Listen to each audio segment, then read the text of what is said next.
কোয়েল পাখির ডিমের যে দাম বর্তমান বাজারে, তাই একেবারে কোয়েল পাখি কিনে নিয়ে চলে আসলাম। গাইস, কেমন হয়েছে জানাবেন।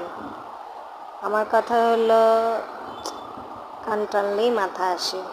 এখন আমি প্রতিদিন কোয়েল পাখির ডিম খেতে পারবো। একটু শুধু ধৈর্য ধরতে হবে, কষ্ট করে আর বাজার থেকে আনতে হবে না, কারণ অনেক সময় বাজার থেকে আনা কোয়েল পাখির ডিমগুলো পড়ে নষ্ট, পচা। এখন আশা রাখছি কোয়েল পাখি থেকে আমরা সময় হয়ে গেলেই ডিম পাবো। আমরা 30 দিনের বাচ্চা এনেছি খামারি থেকে। খুব বেশি না, 10টা বাচ্চাই এনেছি। 10টা বাচ্চা থেকে এখন খামারি বলছে 45 দিন থেকে এরা ডিম দিবে।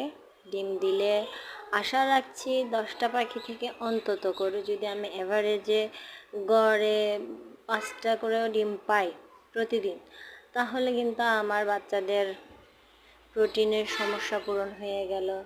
যেহেতু আমার মেয়েটা আছে, অনেক দিন ধরে বায়না করছে, মা ওই ছোট ছোট কালো কালো ডিমগুলো খাবো।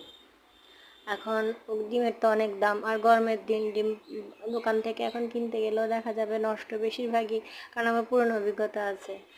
আর আমাদের পিকুসোনাও আমাদেরকে ছেড়ে চলে গেল বৈশাখের আগের দিন। খুবই মন খারাপ, খাঁচাগুলো খালি ছিল, তাই ভাবলাম নিয়ে আসি কোয়েল পাখি। যাই হোক, আর 15 দিন অপেক্ষা করতে হবে। আশা রাখছি সামনের মাসে 15 তারিখ থেকে ডিম পাবো।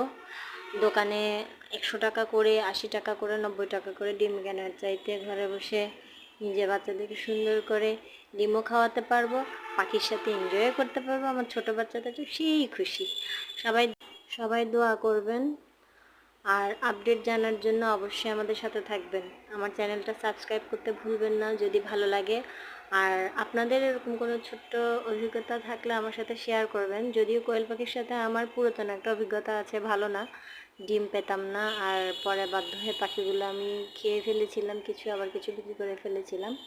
আল্লাহ হাফেজ।